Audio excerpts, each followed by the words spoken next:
Bonjour et bienvenue dans New Deal, le podcast IFRI TTSO Slate qui revient chaque semaine sur l'actualité politique américaine. Je suis Christophe Caron, je suis en compagnie de Laurence Nardon, responsable du programme America IFRI. Bonjour Laurence. Bonjour Christophe. C'est l'homme le plus riche du monde depuis 2022. Il a été le donateur principal de Trump en fin de campagne, il a donné près de 120 millions de dollars cet été. Un don qui l'a peut-être aidé à être désigné pour devenir le futur secrétaire à l'efficacité gouvernementale du nouveau président. Elon Musk est l'un des personnages les plus importants aux États-Unis aujourd'hui. Alors, on a tous lu des portraits de l'homme d'affaires. On le connaît après le rachat de Twitter, devenu X après ses investissements dans SpaceX et dans Tesla. Mais on voudrait aller au-delà, savoir un peu plus sur l'homme, son positionnement politique et ses projets pour 2025. Oui, c'est vraiment, comme vous l'avez dit, extrêmement important d'en savoir plus sur Elon Musk. Son rôle est central, pour l'instant en tout cas, autour du futur nouveau président américain. Or, ce qu'on va voir, c'est qu'Elon Musk reste un personnage complexe, aux prises de position parfois contradictoires.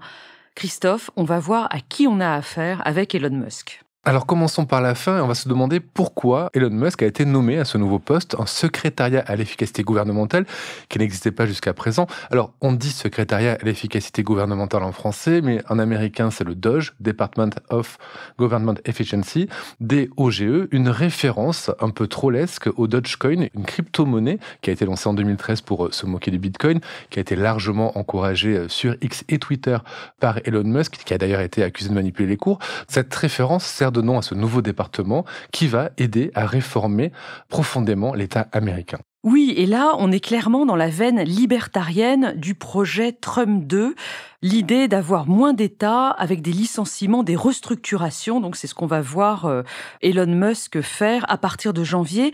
Il aura à ses côtés Vivek Ramaswamy, qui est un autre homme d'affaires californien, un peu moins de succès qu'Elon Musk.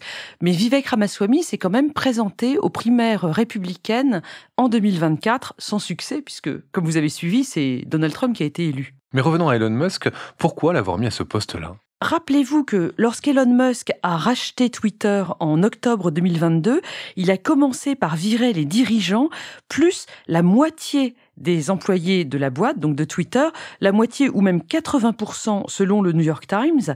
Il est donc habitué à faire le ménage, entre guillemets, de manière assez brutale. Il a même une méthode, et là je le cite, « Si vous ne devez pas réembaucher 10% des personnes que vous avez licenciées, c'est que vous n'avez pas assez licencié. » Il semble donc idéal pour dégraisser les mammouths, pour reprendre les mots de l'ancien ministre de l'Éducation de Lionel Jospin, Claude Allègre. Mais comment va-t-il s'y prendre ? Et surtout, est-ce que l'État américain a besoin d'être dégraissé à ce point-là ? Elon Musk pense que oui, il a même donné des détails. Il estime que le budget fédéral, qui est de 6 800 milliards de dollars par an, devrait être réduit d'au moins 2 000 milliards. En réalité, Elon Musk veut surtout abroger les régulations qui entravent son business, ses entreprises. Il est vrai qu'il fait face à une vingtaine d'enquêtes, dont une sur le fonctionnement des logiciels de ses voitures autonomes Tesla et une autre très embêtante sur des cas de pollution de l'eau liés au site de lancement de SpaceX au Texas. Il y a donc des problèmes liés à ces boîtes qui vont peut-être donner lieu à des procès, mais surtout, ce qui se passe maintenant, c'est que s'il devient secrétaire à l'efficacité gouvernementale, ça va nécessairement créer des conflits d'intérêts entre ce rôle-là et son rôle d'homme d'affaires. Ces compagnies, Tesla et puis surtout SpaceX, ont touché 15,5 milliards de dollars d'argent fédéral pour des contrats sur les 10 dernières années. L'arrivée d'Elon Musk à ce poste relève moins d'une démarche libertarienne que d'un capitalisme de connivence. Mais revenons à ce positionnement libertarien de Trump. Est-ce que c'est celui qui dominera dans son gouvernement ? On ne sait pas encore ce qui va dominer dans le gouvernement de Trump, parce que, comme on l'a dit, il y a ce courant libertarien, mais il y en a un autre qui est le courant populiste et qui n'a pas dit son dernier mot. Ces jours-ci, nous sommes le 20 novembre, il y a une dispute assez vive autour du choix du futur secrétaire au Trésor de l'administration Trump 2. Il y a un certain nombre de candidats qui viennent de Wall Street, donc ce sont des libéraux au sens économique du terme, ils sont très opposés aux droits de douane. Et puis de l'autre côté, il y a Robert Lighthizer, qui était le représentant au commerce sous la première administration Trump, et lui, il est sur la ligne que le futur président a défendue pendant sa campagne, c'est-à-dire favorable à des tarifs douaniers, des tarifs comme on n'en a pas vu depuis un siècle, je cite entre guillemets. Des libertariens d'un côté, des protectionnistes de l'autre, ça va s'embrouiller fort dans le cabinet de Trump. Elon Musk lui-même a des positions politiques complexes. Vous parlez de positionnement libertarien, mais c'est plus compliqué que ça. Mais oui, parce que Elon Musk, au départ, était plutôt démocrate, plutôt modéré, et petit à petit, il a évolué vers la droite. On peut reconstituer ce parcours à partir des années 2010. Mais attention, il n'a soutenu Trump officiellement qu'en juillet 2024, après la première tentative d'assassinat du candidat. D'ailleurs, Elon Musk exprime, ou a exprimé dans le passé, des opinions très différentes de celles de Trump, par exemple sur le climat. Il s'était rapproché de Trump en 2016, mais il avait pris ses distances à nouveau après que Trump avait annoncé le retrait américain des accords de Paris, c'était en 2017. Un Elon Musk écolo, mais est-ce qu'il est toujours écolo ? Ce qu'il faut voir, c'est que sa voiture électrique Tesla est la clé de la transition énergétique aux États-Unis telle qu'elle a été initiée par Joe Biden lui-même avec ses fameux Bidenomics. Et donc, ce qu'on peut penser, c'est que dans les années qui viennent, Musk va chercher à obtenir de Trump la continuation du soutien fédéral de cette filière. Ça veut dire pas de dérégulation sur les incitations des ménages, des entreprises au passage à la voiture électrique, et même, sans doute, la possibilité de développer la production et les ventes de ces fameuses voitures électriques Tesla en Chine, ce qui va totalement à l'encontre du protectionnisme que Trump veut instaurer vis-à-vis de la Chine. Mais il y a un autre sujet sur lequel Musk n'est pas d'accord avec Trump, c'est l'intelligence artificielle. Musk a une approche beaucoup plus éthique que certains autres responsables de la Silicon Valley. Comme vous savez, Christophe, il a développé récemment une nouvelle start-up d'intelligence artificielle qui s'appelle xAI. C'est là qu'on trouve ce chatbot qui s'appelle Grok. Oui, enfin, la relation entre Elon Musk et l'IA ne date pas d'hier, puisqu'il a confondé OpenAI avant d'en partir en 2018. Absolument. Eh bien, Musk a dit récemment qu'il y avait quand même 10 à 20% de chances que l'IA tourne mal, qu'elle goes bad, et il soutient, ça c'est très récent, le projet de loi sur l'intelligence artificielle qui est à l'étude actuellement en Californie sur le modèle de notre règlement européen sur l'intelligence artificielle éthique. Enfin, avec Musk, on ne sait jamais vraiment si c'est des positions sincères ou c'est des positions qui sont destinées à protéger son business. Oui, je vous accorde qu'on ne peut pas vraiment savoir. Et de toute manière, c'est compliqué parce que dans la Silicon Valley actuellement, on a vu les géants de la tech se constituer en une force énorme dans le lobbying à Washington.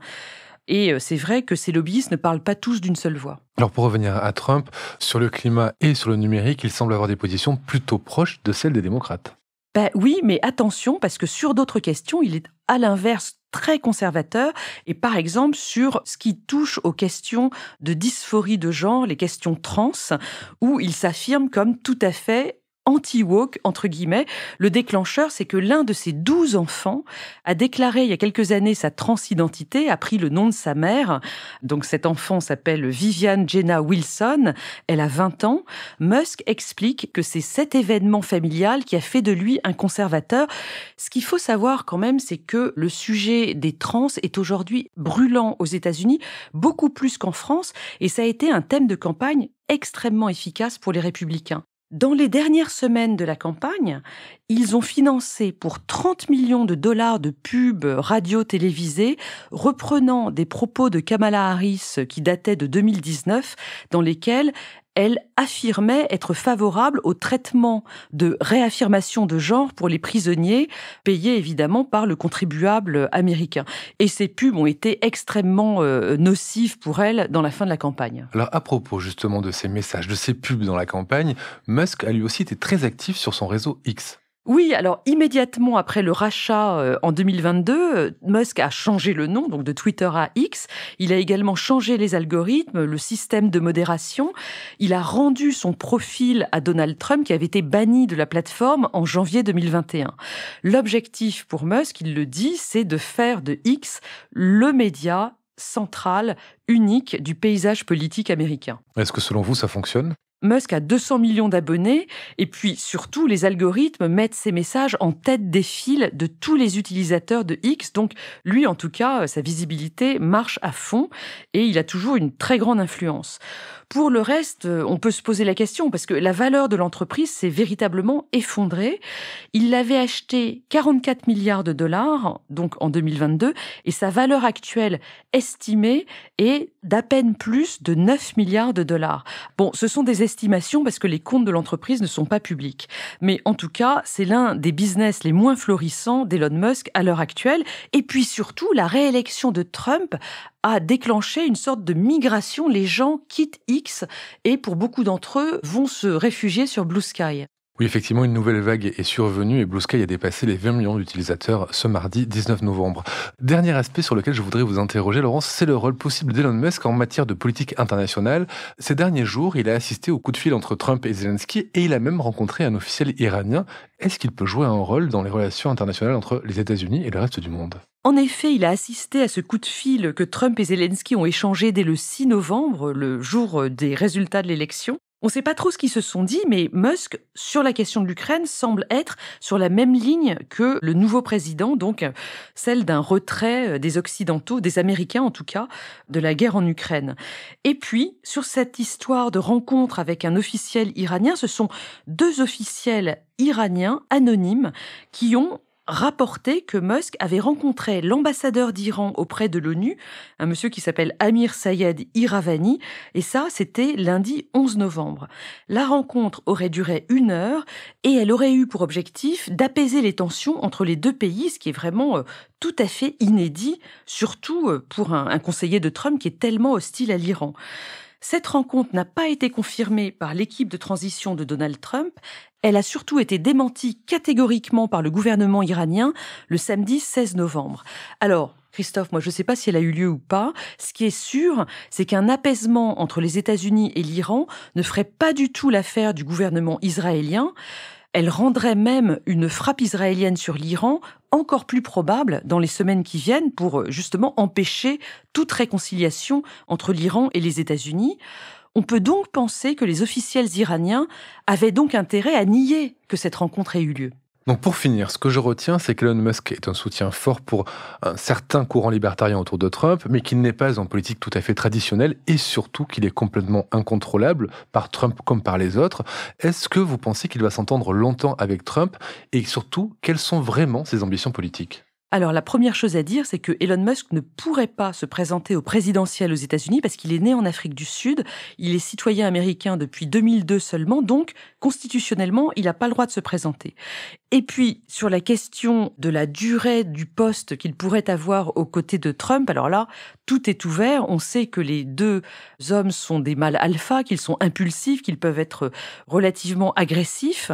Si l'on se souvient du premier mandat de Trump, où il y avait un turnover permanent à la Maison-Blanche et autour du président, on peut penser que la dispute devrait advenir assez rapidement. Et on peut se demander combien de temps cette bromance tiendra avant que Elon Musk ne retourne à son business. Merci Laurence, à la semaine prochaine pour un nouvel épisode de New Deal. Merci Christophe, à la semaine prochaine. Retrouvez New Deal chaque semaine sur Slate Audio et toutes les plateformes de podcast.